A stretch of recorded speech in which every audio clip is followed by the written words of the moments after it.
آج کی اس شب میں قرآن عظیم کے 12 پارے مکمل ہو چکے ہیں۔ آج ہم نے سورہ ہود کی تلاوت کی ہے، سورہ یوسف کی تلاوت کی ہے۔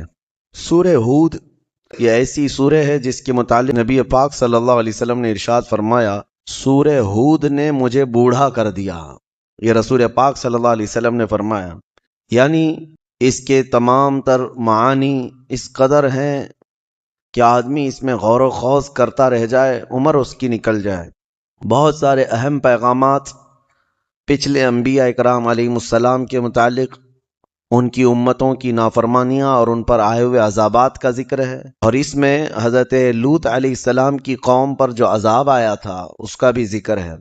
قوم لوط پر اللہ تعالیٰ نے جو عذاب نازل فرمایا، ارشاد فرماتا ہے ہم نے ان کی زمین کو اوپر والے حصے کو نیچے کر دیا، یعنی اٹھا کر کے پوری بستی کو پٹک دیا گیا تھا۔ اور اتنے ہی پر نہیں بلکہ اس میں یہ بھی اللہ فرماتا ہے وَأَمْطَرْنَا عَلَيْهَا حِجَارَةً مِّن سِجِّيلٍ مَّنضُودٍ، نوکیلے پتھروں سے ان پر بارش کی گئی تھی، وہ پتھر ان کے اوپر برسائے گئے تھے۔ یہ جارڈن کے علاقے میں آج بھی وہ علاقہ موجود ہے، ڈیڈ سی جس کو کہا جاتا ہے، بحر مردار، اس کے قریب قوم لوط آباد تھی، اور ان پر وہاں پر عذاب نازل ہوا تھا نوکیلے پتھروں کا۔ بتایا جاتا ہے جب اس بستی سے ہم آگے کو گزرتے ہیں، ایک علاقہ آج بھی جارڈن میں ایسا آتا ہے، اردن اس کو عربی میں کہتے ہیں، جارڈن انگلش میں کہتے ہیں، کالے کالے پتھروں کے دور دور تک صحرا نظر آتے ہیں، پتھروں کے میدان، اس میں نہ کوئی درخت ہے نہ کوئی پہاڑ ہے، صرف پتھر گرے ہوئے ہیں، اور بہت عجیب و غریب قسم کے پتھر ہیں۔ لیکن ہم یہ نہیں کہہ سکتے یہ وہی پتھر ہیں جو آسمانوں سے اتارے گئے تھے یا مارے گئے تھے، لیکن آج بھی وہ علاقہ کالے پتھروں سے بھرا ہوا ہے۔ اللہ تبارک و تعالی اپنی پکڑ اور اپنی گرفت سے ہم سب کو محفوظ فرمائے۔ سورہ ہود میں انبیاء اکرام علیہ السلام کے احوال آئے ہیں، اس میں حضرت ابراہیم علیہ السلام کا، حضرت شعیب علیہ السلام کی قوم کا، حضرت لوط علیہ السلام کی قوم کا، حضرت نوح علیہ السلام کی قوم کا، یہ سب کے ذکر آئے ہوئے ہیں۔ ایک بات یہاں پر ملتی ہے کہ حضرت نوح علیہ السلام کی قوم پر جب عذاب آ رہا تھا، 950 سال تبلیغ فرمائی حضرت نوح علیہ السلام نے، اور ان کی قوم سرکش رہی، اور آپ جب ان کو ڈراتے عذاب الہی سے تو وہ مذاق اڑاتے ہیں، جس چیز کا تم وعدہ کرتے ہو لا کر کے دکھاؤ عذاب کیسا ہوتا ہے۔ تو حضرت نوح علیہ السلام نے اللہ کی بارگاہ میں عرض کیا کہ مولا یہ میری ہر گھڑی ہجو کرتے ہیں اور چیلنج کرتے ہیں عذاب کے لیے۔ تو اللہ تعالیٰ نے فرمایا نوح تم اپنی کشتی بناؤ سوکھے میں، جبکہ کوئی آس پاس میں کوئی ندی دریا نہیں ہے، لیکن کشتی بنانے کا حکم ہوا۔ آپ نے ایک بہت بڑے سائز کی کشتی بنائی جس میں صرف ایمان والے سوار تھے، اور ہر جانور جتنے بھی اس وقت موجود تھے ان جانوروں کا ایک جوڑا اس میں لے لیا گیا تھا۔ 3 منزلیں کی وہ کشتی تھی، لکڑی کی بنائی ہوئی۔ اس وقت بھی ان کی قوم مذاق اڑا رہی تھی نوح علیہ السلام کے متعلق کہ ان کا دماغ نکل گیا ہے، ذہن توازن کھو گیا ہے، یہ سوکھے میدان میں اتنی بڑی کشتی بنا رہے ہیں، آخر اس کو اٹھا کر لے جائے گا کون سمندر تک اگر ان کو جانا بھی ہے سفر پہ تو۔ لیکن اس کے بعد وہ دن آیا جو عذاب الہی کا تھا، بارش شروع ہوئی، اور بارش کے متعلق قرآن میں اللہ فرماتا ہے ہم نے آسمانوں کے سارے دروازے کھول دیے اور زمین کے سارے سوتے پھاڑ دیے۔ زمین بھی پانی اگل رہی تھی، آسمان بھی پانی برسا رہا تھا، یہاں تک کہ پانی بھرتا گیا، روئے زمین پر کوئی پہاڑ بھی باقی نہیں رہا جو ڈوبنے سے باقی رہا ہو، سب ڈوب چکے تھے۔ اب اس میں حضرت نوح علیہ السلام کی بیوی نافرمان تھی، کافرہ تھی۔ حضرت نوح علیہ السلام اللہ کے نبی ہیں، لیکن بیوی ان کی سرکش تھی، نافرمان تھی، کافروں کی مدد بھی کرتی تھی۔ اسی طرح لوط علیہ السلام کی بیوی بھی سخت بدکار تھی، گنہگار تھی اور کافرہ تھی۔ 2 نبیوں کا ذکر اس سے قبل بھی آیا، اور آگے بھی آپ دیکھیں گے کہ اللہ تعالیٰ نے ان دونوں عورتوں کی مثال بھی بیان فرمائی ہے 29ویں پارے میں۔ حضرت نوح علیہ السلام کی بیوی ان پر کبھی ایمان نہ لائی، اور ان کا ایک بیٹا تھا حضرت نوح علیہ السلام کا، وہ بھی آپ پر ایمان نہیں لایا۔ اب جب بارش آنے لگی بہت تیز اور پانی بھرنے لگا، کشتی تیرنے لگ گئی، تو ایک پدری محبت ہوتی ہے جس کو کہتے ہیں شفقت پدری یعنی باپ کی محبت اپنے بیٹے کے لیے ہر ایک کے دل میں کچھ نہ کچھ ہوتی ہے، چاہے کیسا بھی بیٹا ہو۔ تو حضرت نوح علیہ السلام پکارنے لگے اس کو کہ بیٹا آ جا میری کشتی میں، تو بچ جائے گا۔ تو وہ ڈھیٹ بن کر کے اکڑتا رہا اور کہا میں اونچے پہاڑ پر چڑھ جاؤں گا، مجھے تمہاری کشتی کی ضرورت نہیں۔ اپنے باپ کے خلاف گیا۔ تو حضرت نوح علیہ السلام کو غم ہوا کہ میرا بیٹا میری مانتا نہیں ہے، میرے خلاف ہے۔ توجہ، اللہ کے نبی کو حکم کیا ہوا؟ اللہ نے فرمایا قال یا نوح انہ لیس من اہلک، اے نوح وہ آپ کی اولاد میں سے ہے ہی نہیں، آپ کیوں غم کرتے ہیں اس بات کا؟ انہ عمل غیر صالح فلا تسألنی ما لیس لک بہ علم انی اعیذک ان تکون من الجاہلین۔ حضرت نوح علیہ السلام کو تنبیہ کی گئی، اللہ کی طرف سے تنبیہ آئی آپ اس چیز کا سوال نہ کریں۔ وہ اللہ کی بارگاہ میں مانگ رہے تھے کہ مولا میرے اہل کو بچا لے، میرے اولاد کو بچا لے۔ پورا واقعہ اس میں موجود ہے کہ جب اللہ کے نبی کشتی پر سوار ہوئے تو کہا یا بنی ارکب معنا ولا تکن مع الکافرین، بیٹا آ جا کافروں کے ساتھ مت جا۔ قال سآوی الی الجبل یعصمنی من الماء، میں اونچے پہاڑ پر چڑھ جاؤں گا، مجھے پانی سے کوئی چیز نہیں چھو بھی نہیں پائے گی۔ اللہ نے فرمایا کہ پھر حضرت نوح علیہ السلام نے اس سے پکار کر کہا لا عاصم اليوم، تجھے پتا نہیں آج کوئی بچانے والا نہیں ہے، یہ عذاب کا دن ہے۔ انہ من امر اللہ، یہ اللہ کا حکم ہے۔ لیکن پھر بھی وہ نہ مانا، ہلاک ہو گیا، پانی میں ڈوب گیا، ختم ہو گیا۔ تو پھر نوح علیہ السلام کو جو بیٹے کی محبت تھی اس پر اللہ نے تنبیہ فرمائی کہ وہ آپ کی اولاد میں سے ہے ہی نہیں۔ پتہ یہ چلا کہ نبی کا نافرمان ہو تو اولاد میں سے ہو کر بھی وہ نہ کے برابر ہوتا ہے، نہ کے برابر ہے۔ اگر کافر ہے تو اس کا نسب ختم ہو گیا، اس کا نسب ختم ہو گیا۔ ہاں، نبی کے اولاد میں سے وہی ہوں گے جو ایمان والے ہوں گے۔ ایمان والوں کو ہی آل بھی کہا جائے گا، اہل بھی کہا جائے گا، ایمان والے ہوں، ورنہ نسب ختم ہو جاتا ہے۔ عزیزان گرامی، اس میں مثال ایک یہ بھی ہے، اس میں جو ہے بیٹا اگر بدکار اور کافر نکلا تو اس میں باپ کا قصور نہیں ہے۔ حضرت نوح علیہ السلام کی اس میں خطا نہیں، وہ نبی ہیں، وہ اللہ کی مصلحت تھی۔ لیکن بسا اوقات ایسا بھی ہوا ہے کہ حضرت اکرمہ رضی اللہ تعالیٰ عنہ، جانتے ہیں آپ، صحابی رسول ہیں، نبی پاک صلی اللہ تعالیٰ علیہ وسلم کے صحابی حضرت اکرمہ، عاشق بھی اور کئی جنگوں میں شرکت بھی فرمائی ہے۔ لیکن یہ بیٹے کس کے ہیں؟ ابو جہل کے۔ باپ ابو جہل ہے، دشمنی میں مر گیا حضور کے، لیکن بیٹا صحابی رسول ہے، نبی پاک صلی اللہ تعالیٰ علیہ وسلم کے سچے صحابہ میں سے۔ تو یہ جو معاملات ہیں دنیا میں چلتے رہیں گے، کبھی ولی کے پیٹ سے بدکار پیدا ہوا اور کبھی گنہگار کے اولاد میں اللہ صالحین پیدا کرے، یہ اس کی قدرت کاملہ ہے۔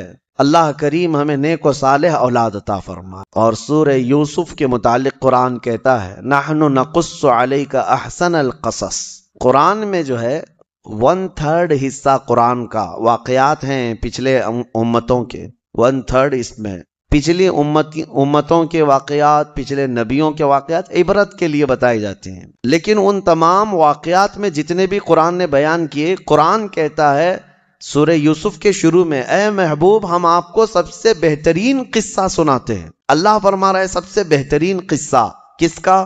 یوسف علیہ السلام کا۔ پوری زندگی ہے ان کی اس میں، سورہ یوسف میں، ان کی پیدائش کے وقت سے لے کر، یعنی شروع سے ان کے احوال سے لے کر ان کے اخیر عمر تک کے احوال اس سورے میں آ گئے ہیں۔ یوسف علیہ السلام بیٹے تھے یعقوب علیہ السلام کی۔ یعقوب علیہ السلام اللہ کے نبی ہیں جن کو اسرائیل کہا گیا ہے، جن کے نام سے آج اسرائیل ملک بھی بنا ہوا ہے۔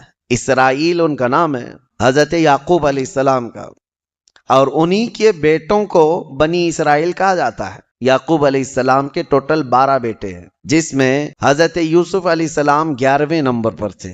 10 بیٹے اور تھے، 11ویں نمبر پر حضرت یوسف علیہ السلام تھے۔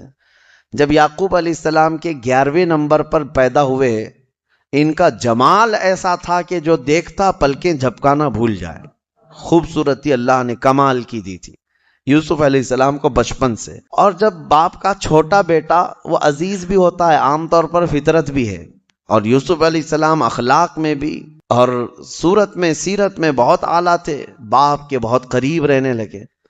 یعقوب علیہ السلام ہمیشہ یوسف علیہ السلام کو لے کر چلتے تھے۔ تو ایک دن یوسف علیہ السلام نے خواب دیکھا اور وہ خواب سے ہی یہ سورہ شروع ہو رہا ہے۔ میں آپ کو بتاتا ہوں میرے عزیزو، اللہ جس کو سب سے بہترین قصہ کہہ رہا ہے، یہ قصہ اپنے بچوں کو سنانا سب سے بہتر ہے۔ قرآن کا قصہ، قرآن کا واقعہ، اور کہاں لوگ آج چور پولیس کی کہانیاں، گڈے گڑیا کی کہانیاں، اور پتہ نہیں جل پری ہور پری کی کہانیاں، جھوٹ پر مبنی کہانیوں سے بچوں کی پرورش میں کچھ فرق نہیں ہے۔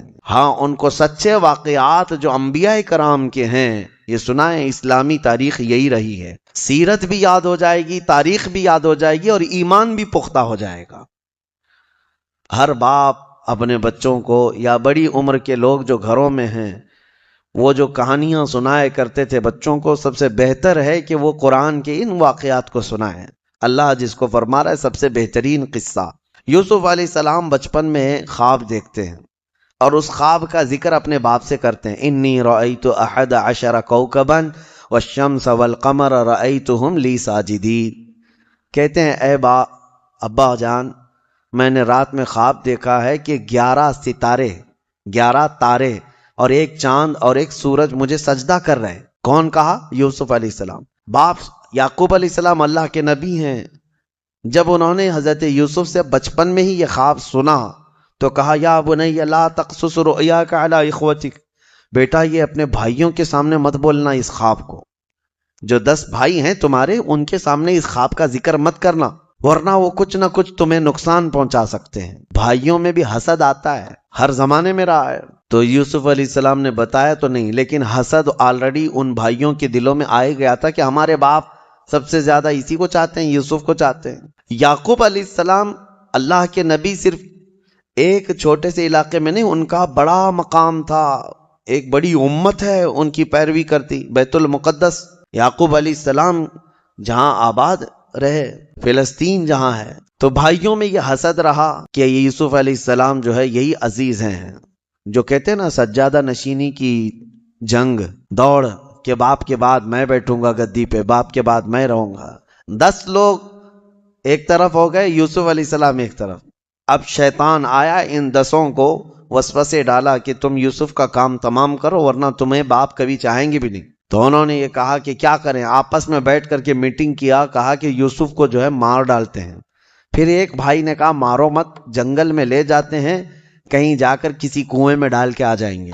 تو بھائیوں نے یہ مشورہ کیا اور اس کے بعد کہا کہ پھر ان کو لے کر کیسے جائیں، ابا تو چھوڑیں گے نہیں ان کو ہمارے ساتھ۔ کہا ہم منا لیں گے۔ آئے یوسف علیہ السلام کے مانگ کے لیے، مطالبے کے لیے حضرت یعقوب علیہ السلام کے پاس۔ سارے 10 آ کر کہتے ہیں ابا جان ہم جانا چاہتے ہیں سیر و تفریح کے لیے، ہم تو جا رہے ہیں، ہمارا چھوٹا بھائی اگر سفر میں نہیں رہے گا تو مزہ نہیں آئے گا، آپ اس کو ہمارے ساتھ بھیجیں۔ ارسلہ معنا غدا، وہ بھی ہمارے ساتھ کھیلے گا، تفریح کرے گا۔ وَإِنَّا لَهُ لَحَافِظُونَ، اور ہم اس کی بہت حفاظت کریں گے۔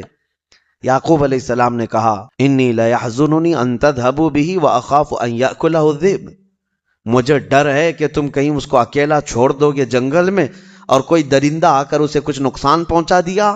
تو بھائیوں نے کہا اگر ایسا ہوا کہ ہم اس کی حفاظت نہیں کریں گے تو پھر ہم پر لعنت ہے، ہم کیسے بھائی ہوں گے، ہم یوسف کی پوری حفاظت کریں گے۔ جب یقین دلایا تو یوسف علیہ السلام کو بھیج دیا والد گرامی نے، لے کر کے پلان کے مطابق آئے جنگل میں، اور آنے کے بعد تھوڑی دیر کھیلنے کے بعد 10 نے مل کر کے یوسف علیہ السلام کو جنگل میں موجود ایک کنویں میں ڈھکیل دیا۔ بہت پرانا کنواں تھا، زہریلے سانپ اس کنویں کے اندر موجود تھے۔ انہوں نے ڈھکیل تو دیا لیکن اللہ کا حکم ہوا کہ فوراً جبرائیل امین آئے، یوسف علیہ السلام کو پکڑ کر کنویں میں ایک جگہ بٹھا دیا، اور جتنے موذی جانور تھے سب کو حکم ہو گیا کہ تمہیں یہ ایذا دینے کے لیے نہیں، یہ اللہ کے نبی ہیں، ان کی حفاظت کرو۔ کوئی ایک سانپ نے بھی ٹچ نہیں کیا۔ ہاں، موذی جانور اللہ کے نبیوں کو ایذا نہیں دیتے۔ یوسف علیہ السلام کو جو نبوت ملی وہ اسی کنویں میں ملی۔ چھوٹی عمر میں جن لوگوں کو نبوت دی گئی ہے وہ 3 نبیوں کا ذکر آتا ہے، ایک حضرت یوسف علیہ السلام جو کنویں میں ان کو نبوت ملی، دوسرے حضرت یحییٰ علیہ السلام بچپن میں ہی، اور تیسرے عیسیٰ علیہ السلام پیدا ہوتے ہی نبی بن کر کے آئے۔ یعنی یہ ظاہری دنیا میں جو کم عمر میں جن کی نبوت ہوئی، ورنہ نبوت کے متعلق میرے آقا صلی اللہ علیہ وسلم سے پہلے کسی کی نبوت نہیں۔ ہاں وہ اس وقت بھی نبی تھے جب آدم علیہ السلام پیدا بھی نہیں ہوئے تھے. اب کنویں میں ڈھکیل دیا, واپس آ کر کے جنگل میں پلان کرنے لگ گئے کہ اب کیا کریں گے. تو انہوں نے ایک بھیڑیے کو پکڑ کر کے اس کو کاٹ دیا.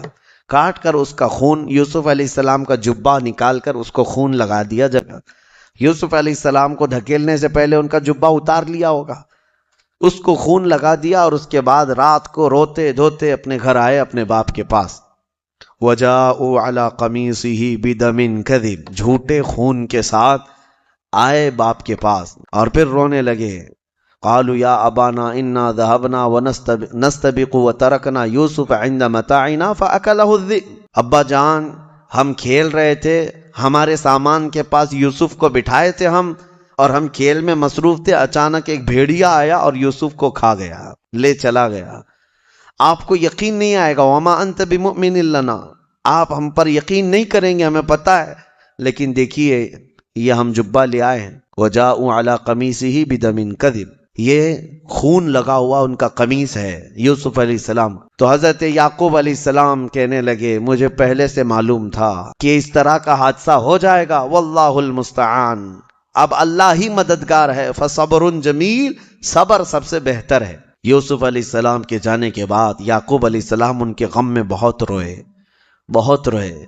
اپنے بیٹے کی یاد میں روتے ان کی آنکھیں چلی گئیں, بینائی ختم ہوئی یعقوب علیہ السلام کی. اب انہوں نے جو کام کیا صرف حسد کے مارے کیا, اپنے بھائی کو کنویں میں ڈال دیا. یاد رکھیں میرے آقا صلی اللہ علیہ وسلم کی حدیث ہے, من حفر لأخیہ حفر اللہ لہ, جو اپنے بھائی کے لیے کنواں کھودتا ہے اللہ اس کے لیے کنواں کھودتا ہے.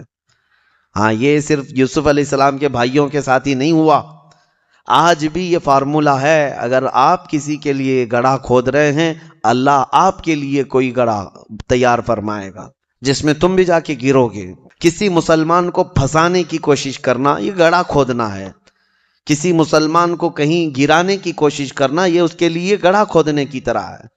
یہ فارمولہ آج بھی چلے گا اور قیامت تک چلے گا کہ جو اپنے بھائی کے لیے گڑھا کھودتا ہے اللہ اس کے لیے گڑھا تیار فرماتا ہے. اب یہ آئے حضرت یعقوب علیہ السلام نے یہ کام کس کے لیے کیے تھے؟ کس لیے کیے تھے کہ یوسف ہٹ جائے گا تو ہم باپ کے قریب ہو جائیں گے. الٹا ہو گیا, یعقوب علیہ السلام نے ان 10 کو دور کر دیا, کہا کہ تم میرے قریب بھی مت آنا. آج کے بعد کام کس کے لیے کیے تھے؟ قریب ہونے کے لیے. لیکن یہ چال الٹی پڑ گئی, یعقوب علیہ السلام ہمیشہ کے لیے ان کو دور کر دیے, تم دور ہو جاؤ سب کے سب. اب یہ معاملہ چلتا رہا. اب قرآن میں اللہ فرماتا ہے ایک قافلہ گزر رہا تھا اس جنگل سے, اس قافلے نے وہاں پڑاؤ کیا تھا. تو قافلہ یہ مصر جا رہا تھا. قافلے میں سے کسی نے پانی لانے کے لیے کنواں تلاشا اور کنواں قریب میں تھا, ڈول ڈالا. تو ڈول ڈالتے ہی حضرت یوسف علیہ السلام اس ڈول کو پکڑ کر کے اوپر آ گئے, کنویں کے اوپر آ گئے. اللہ تعالیٰ جس کو جہاں چاہے محفوظ رکھے, جہاں چاہے لے جائے.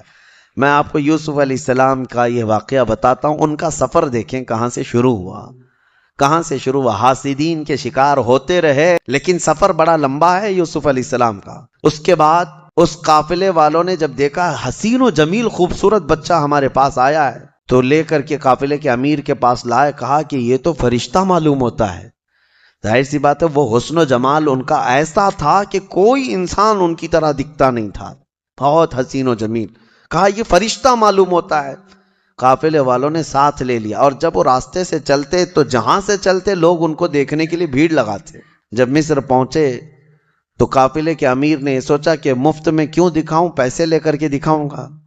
اس نے ریٹ لگایا, روزانہ جس کو بھی دیکھنا ہے یوسف کو 1 درہم دے گا اور دیکھ کر کے جائے. دوپہر کے بعد 10 درہم لینے لگا, شام کے بعد 100 درہم لینے لگا. کمایا, خوب کمایا. کس کو؟ صرف حضرت یوسف علیہ السلام کو دکھا کر. مصر کے بازار میں یوسف علیہ السلام کا حسن دیکھنے کے لیے لوگوں کی بھیڑ تھی. جب خبر پھیل گئی بڑے امیر بھی وہاں آئے.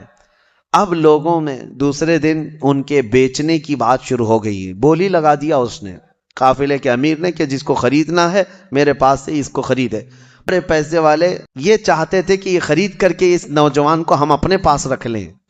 اور عزیز مصر, اس وقت جو مصر کا حاکم تھا اس کو عزیز مصر کہا جاتا ہے, اس کی بیوی زلیخا, تاریخ میں ان کا نام موجود ہے.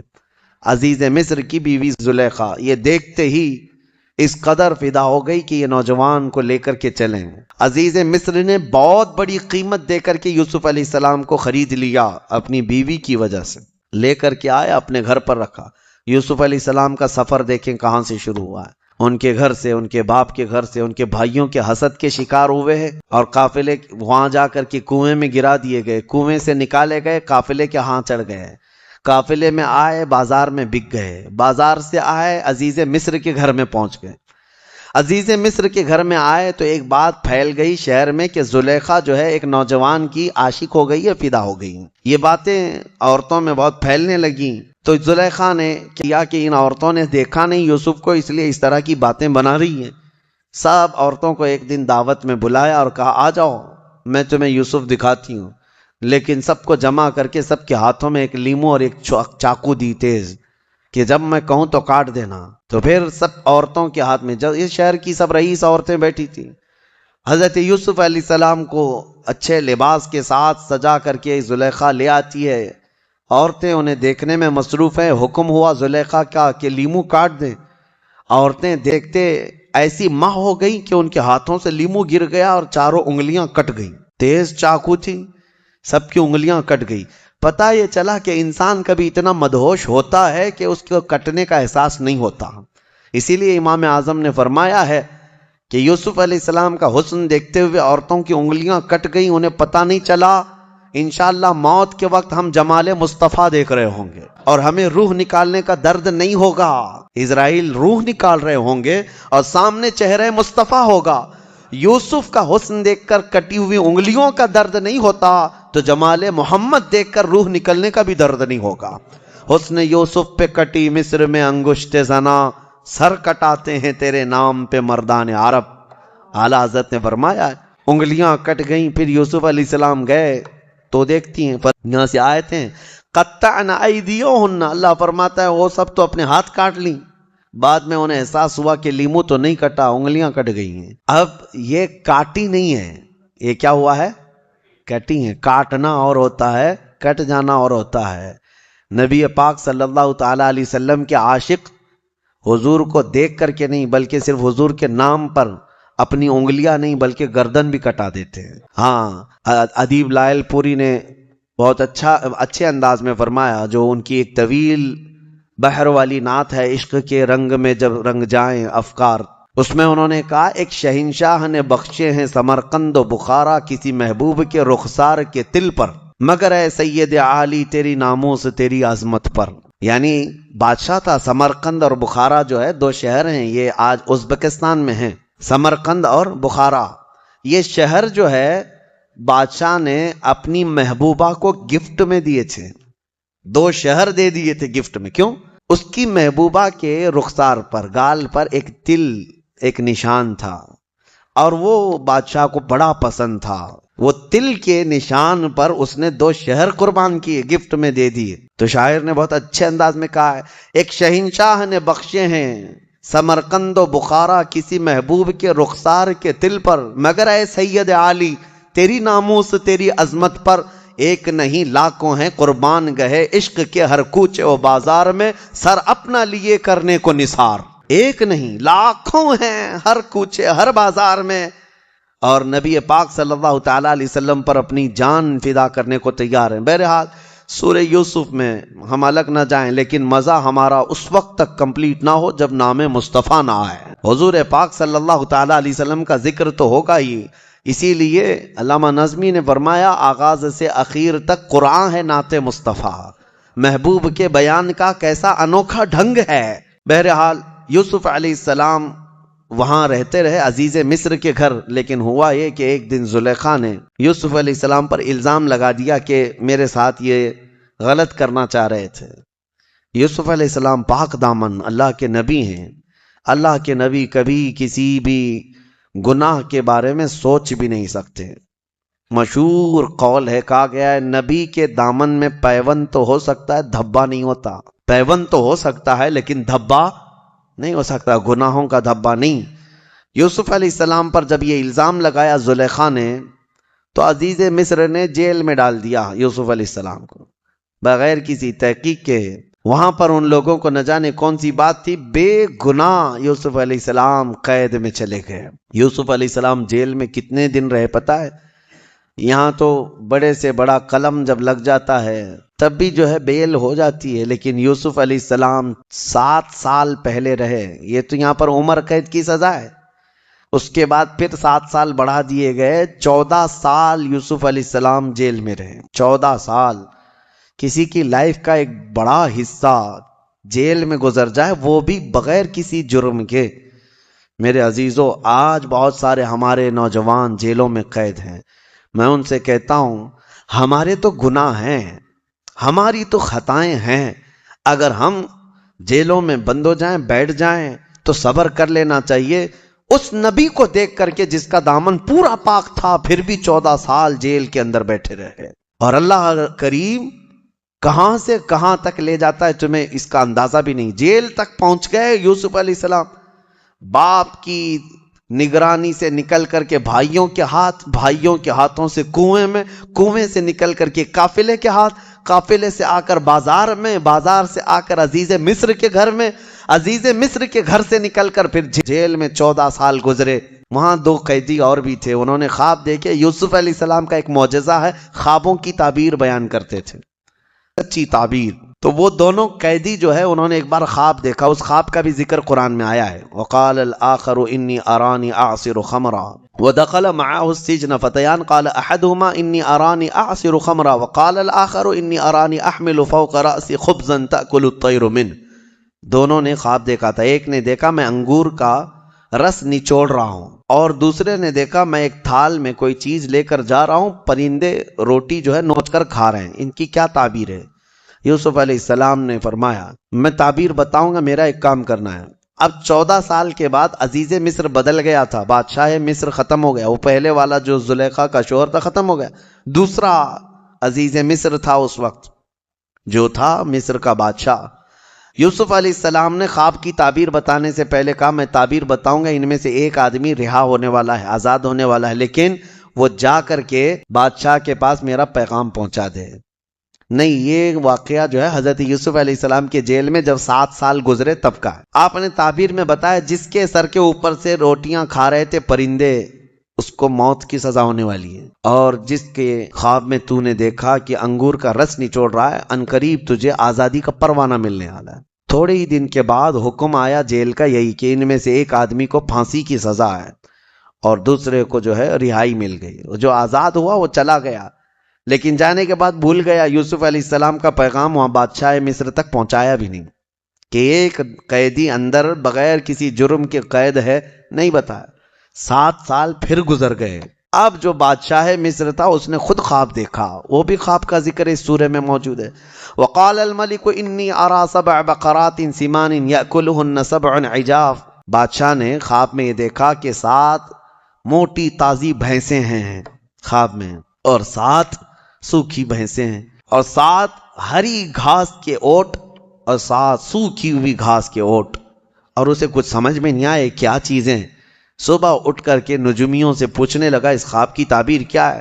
نجومی جو جوتش ہوتے ہیں وہ اٹکل پچھو مارتے رہتے ہیں، یہ بھی ہو سکتا ہے وہ بھی ہو سکتا ہے، ایگزیکٹ کوئی نہیں بولتا۔ ہاں، آج ہمارے بھی لوگ صبح اٹھ کر کے راشی دیکھنے پہ بیٹھے رہتے ہیں، اور بہت سارے چینل تو یہی چلا بھی رہے ہیں کہ ان کو روزانہ وہ بتانا رہتا ہے آج شنی یہاں دیکھ رہا ہے، آج شنی وہاں دیکھ رہا ہے، اور ان کو خود پتہ نہیں ان کا شنی کہاں دیکھ رہا ہے، اور بہت سارے لوگ اس پر ایسا بلیو کر کے چلتے ہیں۔ ہاں، میں نے دیکھا ایک صاحب راستے میں آدھا سفر کر کے واپس بھاگ رہے تھے کار چلاتے ہوئے، ہماری ملاقات ہوئی، کیوں باہر پھر واپس کیوں جا رہے ہیں؟ کہا یہ جو شرٹ ہے نا، لال شرٹ، منع کیا گیا آج لال شرٹ مجھے نہیں پہننا ہے، ہمارے گرو نے آج منع کیا ہے، اس لیے کھولنے جا رہا ہوں۔ کہا ہوگا کیا؟ کہا نہیں، انہوں نے کہا ہے کہ آج تمہیں یہ کپڑا نہیں پہننا ہے۔ یہ تمام چیزوں پر چلتے رہتے ہیں۔ خوابوں کی تعبیر کا علم یہ اہل حق کو اللہ تعالیٰ نے عطا فرمایا، اور نبوت کا حصہ ہے یہ خوابوں کو، مومن کے سچے خواب۔ یوسف علیہ السلام جیل میں رہے، بادشاہ نے جب یہ خواب بتایا تو کوئی نجومی بتا نہیں سکا، اس کے دربار میں وہ جیل سے چھوٹا ہوا قیدی موجود تھا جس کی خواب کی تعبیر یوسف علیہ السلام نے بتائی تھی 7 سال پہلے۔ اس نے کہا کہ میں قیدی ایک ایسے شخص کو جانتا ہوں جیل میں جو ناحق قید میں ہے اور وہ خوابوں کی سچی تعبیر بتاتا ہے۔ یوسف علیہ السلام کے پاس بادشاہ نے بھیجا، جاؤ اس سے خوابوں کی تعبیر پوچھ کے آؤ۔ افتنا فی سبع بقرات۔ یوسف علیہ السلام کے پاس جا کر کے لوگوں نے پوچھا ہمارے بادشاہ نے ایسا خواب دیکھا۔ یوسف علیہ السلام نے فرمایا مجھے یہاں سے آزاد کرو، میں خواب کی تعبیر بتاتا ہوں۔ بادشاہ نے بڑے اعزاز کے ساتھ طلب کیا، آپ نے بتایا تیرے خواب کی تعبیر یہ ہے کہ اب تیرے ملک میں 7 سال خوشحالی کے آئیں گے، بہت غلہ اناج سب ہوگا۔ اس کے اچانک 7 سال کے بعد والے جو 7 سال ہوں گے بہت سوکھا پڑ جائے گا، لوگ کنگال ہوں گے، مفلس ہو جائیں گے، یہاں تک کہ ان کا سارا سامان بک جائے گا، لوگ بھی اپنے آپ کو بیچ دیں گے، تو کروں کیا؟ بادشاہ نے پوچھا، کہا کہ 7 سال جو ہوں گے انہی میں ذخیرہ جمع کر لو کہ اگلے 7 سال جب سوکھا پڑے گا تو یہ جمع شدہ مال تم اپنے رعایا پر خرچہ کرو گے۔ بادشاہ کو یہ تعبیر پسند آئی اور اس نے دیکھا بھی کہ 7 سال اتنی خوشحالیاں آئیں تو اس نے سب جمع کرنا شروع کیا۔ پھر یوسف علیہ السلام کو اس نے آزاد کر کے اپنے وزیروں میں شامل کر لیا۔ اب کہاں سے سفر کہاں پہنچا؟ اللہ فرماتا ہے وَكَذَلِكَ مَكَّنَّا لِيُوسُفَ فِي الْأَرْضِ، ہم نے یوسف کو اسی طرح زمین کا قرار عطا کیا، جیل سے نکال کر سیدھا وزیر اعظم۔ حضرت یوسف علیہ السلام وہاں پہنچے، 7 سال کے بعد جب سوکھا پڑ گیا ہر جگہ، مصر میں ایسا سوکھا پڑ گیا تھا کہ لوگ اپنے آپ کو بیچنے پر مجبور ہو گئے تھے، اور جب بادشاہ کے ہاں سے غلہ تقسیم ہو رہا تھا رعایا کو، یوسف علیہ السلام کے وہ 10 بھائی یعقوب علیہ السلام کے ساتھ جو زمانہ بیت گیا، ان کے ہاں بھی مفلسی ایسی آئی، غربت ایسی آئی، قحط، وہ بھی بادشاہ کے ہاں غلہ لینے کے لیے آ گئے۔ اب اس وقت یوسف علیہ السلام وزیر اعظم ہیں، بادشاہ کے ہاں وزیر اعظم ہیں۔ بھائی جب آ رہے تھے، اتفاق کی بات یہ ہے کہ یوسف علیہ السلام کے غم میں جب یعقوب علیہ السلام بہت رونے لگے تو اللہ نے ان کو ایک اور بیٹا عطا کیا جن کا نام بنیامین تھا۔ بنیامین، آج یہ یہودی وہ نام رکھتے ہیں بنجامن، وہ بنیامین ہے، یوسف علیہ السلام کے چھوٹے بیٹے، اور حضرت یعقوب علیہ السلام اس بیٹے کو اب بہت زیادہ چاہتے تھے۔ یہ بات حضرت یوسف علیہ السلام کو معلوم تھی کہ میرے بعد میرا چھوٹا بھائی پیدا ہوا، اس کو یعقوب علیہ السلام اب دور کرتے ہی نہیں تھے۔ اب یہ 10 بھائی آئے تھے جب بادشاہ کے یہاں پہنچے غلہ لینے کے لیے، حضرت یوسف علیہ السلام نے تو ان کو پہچان لیا لیکن وہ ان کو نہیں پہچانتے تھے، ان کو تو یہ لگا کہ کب کے ہم نے کنویں میں ڈال دیا، ختم ہو گئی کہانی، لیکن یوسف علیہ السلام موجود تھے۔ حضرت یوسف علیہ السلام نے ان بھائیوں کا غلہ روک دیا، کہا بانٹنے والے سے کہ ان کو پہلے طلب کرو۔ پوچھا کتنے لوگ ہیں تمہارے گھر میں؟ کہا ہم لوگ ہیں، ہمارے باپ ہیں، ہمارے ایک بھائی ہیں۔ کہا جاؤ اپنے چھوٹے بھائی کو بھی ساتھ میں لے آؤ، جب تک وہ نہیں آئے گا تمہیں غلہ نہیں دیا جائے گا۔ وہ 10 نے کہا ہمارے باپ ان کو نہیں بھیجتے۔ کہا کیوں نہیں بھیجتے؟ کہا ہمارے ایک بھائی کے ساتھ حادثہ ہوا تھا پہلے، اب ہمارے باپ اس چھوٹے بھائی کو نہیں بھیجتے۔ یوسف علیہ السلام نے کہا جب تک تمہارا وہ چھوٹا بھائی آئے گا نہیں تمہیں غلہ دیا نہیں جائے گا۔ واپس چلے آئے۔ باپ یعقوب علیہ السلام سے کہنے لگے جو عزیز مصر کا وزیر اعظم ہے وہ بڑا سخت آدمی ہے، وہ غلہ نہیں دیتا، آپ ہمارے چھوٹے بھائی کو ساتھ بھیجیں۔ حضرت یوسف علیہ السلام کے باپ یعقوب علیہ السلام کہنے لگے مجھے پھر خوف ہے کہ اس کے ساتھ بھی تم کچھ غلط نہ کر جاؤ۔ بہت روئے، 10 نے کہا ایک غلطی ہوئی، اب غلطی نہیں کریں گے، آپ بھیج دیں اللہ کے لیے۔ حضرت یعقوب علیہ السلام نے بھیج دیا۔ بڑی منت سماجت کرنے کے بعد جب یہ آئے اپنے چھوٹے بھائی کو لے کر کے، غلہ جب تقسیم ہو رہا تھا، یوسف علیہ السلام نے سب کو غلہ دیا اور چھوٹے بھائی کے تھیلے میں سونے کی کٹوری ڈال دی جس سے تقسیم ہوتا تھا غلہ، اور اس کے بعد وہ لوگ غلہ لے کر کے باہر نکلے تھے۔ یوسف علیہ السلام نے اعلان کیا کہ شاہی خزانے کی سونے کی کٹوری چوری ہو گئی ہے، چیکنگ کرو کس کے پاس ہے۔ سارے لوگوں کے تھیلے چیک کیے گئے تو حضرت بنیامین کے پاس ملی جو یوسف علیہ السلام کے چھوٹے بھائی تھے۔